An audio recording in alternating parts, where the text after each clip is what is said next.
The session was recorded at River Room in Houston, Texas. It was a pretty rough session overall. I had some really brutal runouts. Unfortunately, I can't control how the cards come out. All I can try to do is play my best and get it in profitably. I think it's important to show some of the bad sessions as well as some of the good ones, so hopefully you guys still enjoy. I started off this session with a massive pot. We see an early position raise to $25 from a player that's now a reg in the game. At the time, I hadn't played with him, so he was pretty unknown to me. We see a 3-bet to $75 from a very loose aggressive player, and I look down at Queen Jack of Hearts in the cutoff.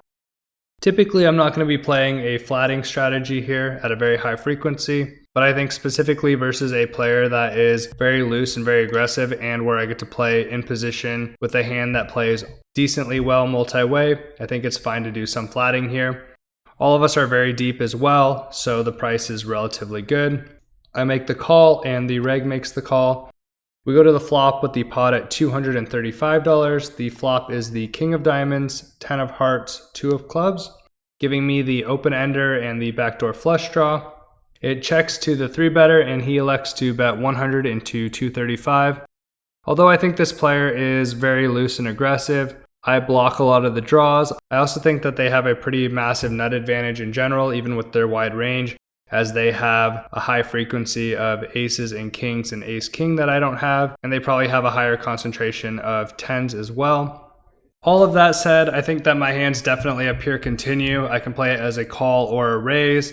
I think in this specific scenario, a call makes a lot of sense. I think if we decide to call here and the reg does elect to raise, that we have a pretty easy call versus a single raise as well, especially when I'm in position. So I make the call and the reg decides to call behind. I think when he makes the call behind here, he's very weighted towards King X hands. I think he definitely has some 10X hands, and it's definitely reasonable that he has some straight draws, especially with backdoors. So something like Ace Queen, Ace Jack, he could have Queen Jack. If he decided to call pre-flop with a hand like Queen 9, he might decide to call here as well. But it's primarily probably going to be King X combos. You could also be slow playing a monster like pocket 10s or pocket 2s. We go to the turn with the pot at $535 and we hit one of the best cards in the deck, which is the 9 of Diamonds, giving us the nut straight. The reg checks and the loose aggressive player decides to barrel pretty large with the size of $325. Although this player is very loose and aggressive, I would expect them to primarily be weighted towards value when they're barreling large against 2 of us. He could definitely have a combo draw, something like Ace Queen or Ace Jack of Diamonds, in addition to having something just like a gut shot. We do block some of those with the Queen Jack, so I think it's more likely that he's weighted towards hands like aces, kings, ace king, and 10s. Against that range of hands, I think that typically I want to be playing my hand as a raise here. There's a lot of river cards that are pretty poor, not necessarily because we have the worst hand when they hit, but because it kills our action. If he doesn't have a diamond draw and a diamond comes in, or something like a queen or a jack against a lot of his value hands, I think it's a lot harder for us to gain value on the river. So I think that I want to make the pot quite a bit larger now and guarantee that I get value from those sets, over pairs, and top pair combos. I bump it up to $850. My raise size here also gives the opportunity for the reg to come in with a call if he has a hand like 2 pair or a set, as well as possibly shoving all in. In this instance, he decides to go all in for his remaining $1825, and surprisingly, the loose aggressive reg also shoves all in for his remaining $1925, and we're pretty ecstatic at this point. We have the nuts and we make the call. Now the pot's sitting at $6,200. We flip up our cards and the reg and I both have made the nut straight. I'm actually getting free rolled when he has the diamond draw and the loose aggressive player has top set. We decide to run it once. Unfortunately, the river is the 9 of spades, giving the loose aggressive player top full house, and he scoops this 6.2k pot. A few minutes later, this hand occurs. We have the same reg open up the cutoff to $40 in a straddled pot. The loose aggressive player once again 3-bets, this time to $150 from the button. I look down at pocket kings in the big blind and I cold 4-bet to $500. The reg folds and the loose aggressive player makes the call. We go to the flop with the pot at $1,055. The flop is the 5 of spades, 4 of diamonds, 2 of clubs. I have a massive nut advantage and range advantage on this board, so I'm going to be using large sizes pretty much every single time. I think that my opponent is going to continue with all of their pocket pairs, all of their ace-x combos, and if they have anything like ace-5, ace-4, ace-deuce, they have a continue, as well as something like 8-7 or 7-6, especially with the backdoor flush draw. I bet 400 into the $1,055 pot, and my opponent pretty quickly shoves all in for my remaining 1,500 chips. I quickly make the call, and he shows 7-6 of spades. The turn brings the jack of spades, and the river brings the ace of spades. And unfortunately, we lose to runner flush, and I'm down about 4K 15 minutes into the session. I was unsuccessful the first 2 times, so we're going to try again here versus the loose aggressive villain. This time he opens up the hijack to $25. I look down at ace-4 of hearts on the button. I think that against this player type, I generally want to be 3-betting a linear strategy, so 3-betting all of my stronger range of hands and doing a little bit less polarized betting. This specific combo feels like it plays pretty well in position, and I'm afraid that if I start 3-betting this, that even though he's continuing with a large range of hands, we're getting into the territory of being a little bit more polarized, and I think that I just want to be playing in pots in position against this opponent, and I do not really want to be facing a 4-bet with this hand, so I elect to make the call. An unknown player in the big blind makes the call, and we go to the flop with the pot at $80. The flop is the beautiful ace of clubs, king of clubs, 4 of spades, giving us 2 pair. It checks to our opponent, and he bets $75 here. Generally, I think that I would be flatting here at a very high frequency. This is a board that I'm not really going to be doing a lot of raising, as it's very advantageous for the initial opener. I really don't have hands like aces, kings, ace-king here, and my value region is basically ace-4 suited and pocket 4s. I think versus this specific opponent, even though they're betting a wide range of hands here, I think that they will continue with all of their ace-x and a lot of their stronger draws. I think this is a board that, like I said, I have very little value, but I do have a lot of bluffs. There's a lot of flush draws here. There's a lot of straight draws. And I think if my opponent is continuing wider, I want to be raising here more often. I decide to raise it up to $250. The big blind quickly folds and my opponent makes the call. We go to the turn with the pot at $580, and if the board could get any better, it is this turn card. We turn the 4 of diamonds, giving us the full house. My opponent checks, and I use a pretty large sizing here, continuing for $375. I think this is a turn card where I'm going to be using massive sizes in general. Generally not using too many overbets after a raised flop, but I think on this specific turn, it doesn't really change too much of either player's range except for specifically ace-4 suited. I think that I want to be putting a lot of pressure on my opponent when I have hands like queen-jack or a flush draw here. And although my opponent's hands are often reduced in strength as their top pair combos are now chopping, I think that he's still going to continue a very high frequency with those hands. He does make the call, and we go to the river, which is the jack of diamonds. My opponent checks, and I decide to go all in for just about pot. I think that this card specifically can improve my opponent sometimes. I think he will have a small amount of queen 10 here. I think king jack is possible, although probably unlikely. Although I don't know how much he thinks I'm raising random ace-x combos and then barreling when they become a chop. And this definitely improves his hands like ace-jack. I also think that this specific card only really improves my range if I have queen 10 specifically. Otherwise, all of my other draws have missed. I think if I do have something like queen jack or jack 10, I probably want to turn my hand into a bluff here, as my opponent's range is massively weighted towards ace-x and king-x combos, so I'm still pretty much losing to everything. He thinks for a little while, and he just says he really just doesn't believe me, and ultimately he does flick in the call. We show our full house, and we scoop back a buy-in from him, and we're only down 1 buy-in at this point, thankfully.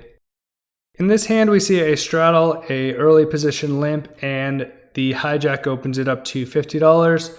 We see a flat from Voden in the cutoff. Voden is another poker vlogger from the Houston area. I definitely recommend you guys go check out Voden Vlogs. He has this session actually on one of his recent vlogs, so you can check out this hand and other hands from this session from his point of view. We see a flat from the loose aggressive player on the button, and I flat with ace-7 of diamonds in the straddle.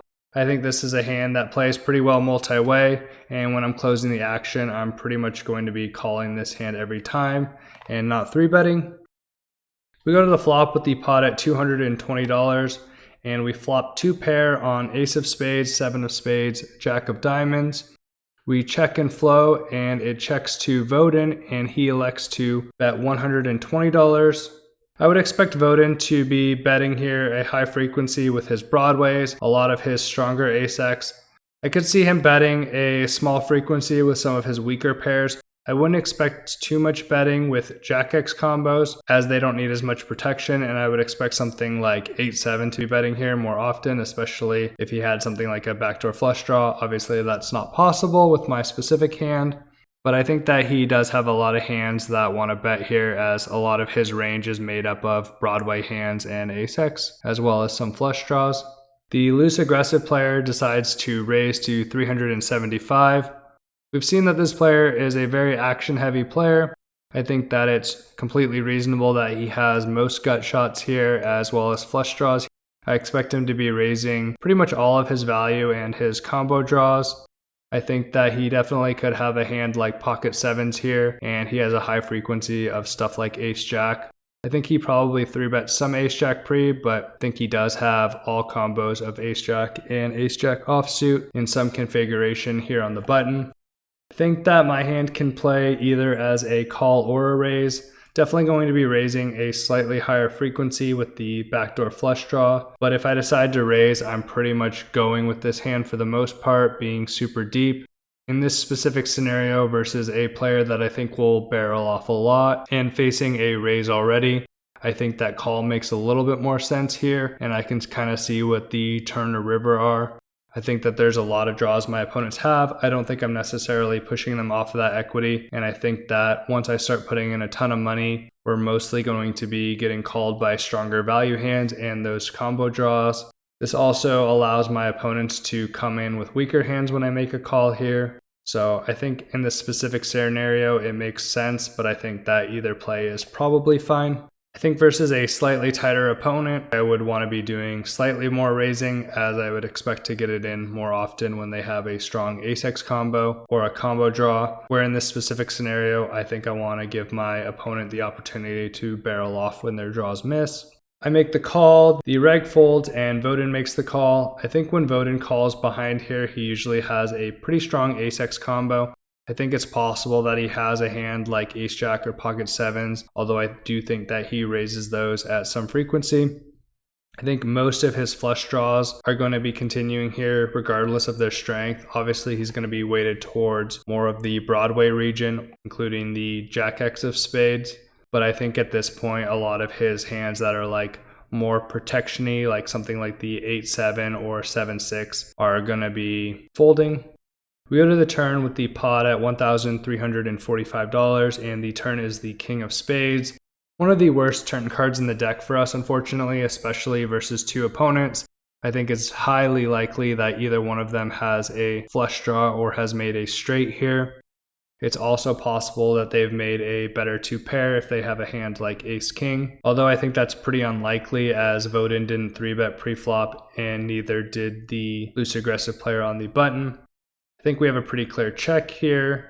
Voden checks, and the loose aggressive player goes massive, betting 1,000 into 1345. It's kind of unfortunate, but I don't think there's much we can do here. I think with a player behind with one of the worst turn cards in the deck, we just have a pretty clear fold here, unfortunately. I think versus one opponent, it's reasonable to make the call here, but facing two players where they clearly have a ton of flushes and they have some straights, as well as possibly some sets or better two pair, I think that it's a pretty clear fold.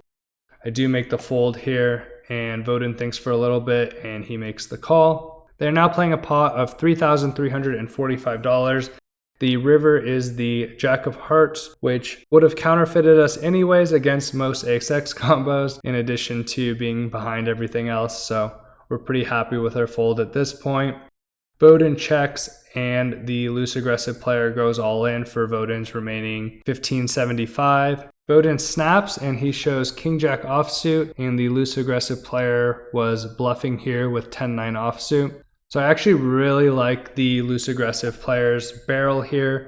He blocks all of the straights and the flushes. I'm a little surprised to see 10-9 off specifically, but I think it's a completely reasonable combo to use as a very aggressive raise here. I'm also pretty surprised to see Voden with king jack here. One, because I'm surprised that he bet flop into 3 people with a medium strength hand, and 2, I don't expect him to be calling the raise too often here after I have called with the king jack, even with the spade. He said he was planning on making a move on a lot of cards, which he does have good blockers too if a spade did come, or a card like a queen or a 10. He blocks a lot of the value hands, so I think he was going to turn his hand into a bluff. Thankfully for him, he turned 2 pair with the flush draw and rivered the full house versus a very aggressive opponent, and he got paid off. In this hand, we see a $10 straddle and a under the gun open from a tighter reg that recently sat down to $30. I decide to flat pocket 3s in middle position. Generally, I'm not going to be flatting this versus an under the gun range, but I think this specific opponent plays pretty face up, and this hand in a live environment where there's a little bit less 3-betting and stacks are incredibly deep plays much better with the really good implied odds that we're getting. The button makes the call, and we go 3 ways to a flop with the pot at $110. The flop is the 8 of hearts, 8 of diamonds, 2 of hearts. The tight reg checks to me, and I decide to bet $35 here. Generally going to be using pretty small sizes multi-way. I think that on this specific board I can really go either way. I don't expect a ton of continues here, really just flush draws, a little bit of 8x and pocket pairs, but I would expect a lot of the overcards, especially without any backdoors, to be folding here. I think that the tighter reg is generally going to be betting here more often with some of their over pairs and if they have an 8x combo. And I think that my specific hand really benefits from betting here, as it really gets a lot of value from denial, folding out all of these overcards, and we still do have a backdoor flush, although weak, as well as a draw to essentially the nuts if a 3 comes. The player on the button folds and the tight reg makes the call. I think that he does probably continue here versus a small sizing with all of his pairs, as well as some of his stronger overcard hands, so stuff like ace king, ace queen, ace jack, especially if he has a backdoor flush draw. The turn is the king of clubs. My opponent checks and I decide to bet small again for additional denial and to apply pressure on some of those weaker pocket pairs. My opponent thinks for a little bit and decides to raise here to $180. I think when my opponent makes this raise that they're very much weighted towards a hand like ace king, king queen that decided to float the flop, or possibly a king high flush draw. I don't think that my opponent has too much 8x combos. I don't think my opponent has pocket 2s or pocket kings here at a very high frequency that plays this way. So although they have the stronger top pair hands, I think that I have a much stronger range of the 8x combos, as well as having more of the flush draw combos. To me, this seems like a king x combo that generally just wants to reach showdown. I also think that the turn bet size that I decided to continue here, with it being so small, I think that it definitely opens me up to getting raised more often. So I do think I need to continue here a little bit more frequently. I decide to make a little bit of a light call here and call with the pocket 3s. I think having the heart does help, as well as if my opponent does have a flush draw, I prevent some of those flush draws from coming in. I don't think that this opponent is going to be bluffing their flush draws if we do get to the river and the heart does not complete, so I do think I win at showdown at some frequency there. So I think that even with my hand strength, I have a somewhat reasonable continuing hand, although it definitely is a little sketchy. The river brings the 10 of hearts and my opponent checks. At this point, I don't think my opponent ever has a flush or a full house. I don't think he really has an 8x combo. I think he's very much weighted towards the ace king, king queen, king jack style of combos, or possibly something like a pocket pair that was trying to see where it's at. I think that I have a massive nut advantage when he checks here. I have a ton of flush combos. I think it's much more likely I have the nut flush combos that play this way. I also have all the 8x combos that I think is very unlikely that he has. I have pocket 2s as well. So I think generally I just want to be betting a pretty large size. I think it's pretty hard for me to have a bluff here. It pretty much has to be a pocket pair that called a raise on the turn and decides to bluff river. And I think a hand like pocket 3s with the heart especially makes a very good bluff candidate. The only other hands I really possibly get to the river with that are weaker pairs are going to be something like ace deuce. I think most of my king x combos are either going to be checking back or betting smaller, and I think all of my other pocket pairs are probably going to be checking back. Regardless, even though this hand might have a little bit of showdown value, I think I'm very often against king x combos that can't really call a large bet too often, and I bet $450. My opponent tanks for a little bit, and ultimately he does make the fold, and we get one through, and we scoop this $985 pot. This hand takes place against the same very aggressive reg from the previous vlog. We have a $10 straddle, and he opens to $30 from middle position. I have ace of hearts, queen of spades in the cutoff, and I decide to call. I think versus this specific opponent that is often opening pretty wide, I should probably just be 3-betting this hand the vast majority of the time, although I think a call is perfectly reasonable. We go to the flop with the pot at $80, and the flop is the ace of diamonds, king of hearts, queen of diamonds. Overall, pretty happy with this flop, flopping 2 pair.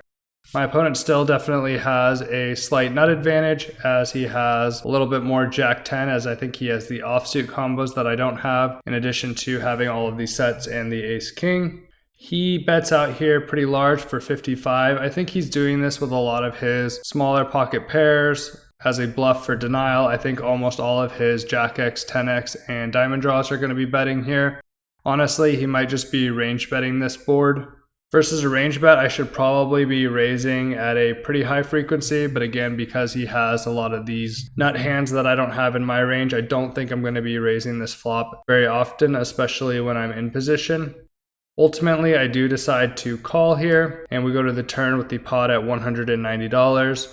Unfortunately, the turn is the 4 of diamonds, bringing in all of the flush draws. I think that my hand still has a ton of showdown value, especially versus an aggressive opponent, but definitely not one of the turn cards that I want to see, as I think he has a higher frequency of flushes here than many other opponents. Although at the same time, he probably has a lot more bluffs as well if he has more of the offsuit combos.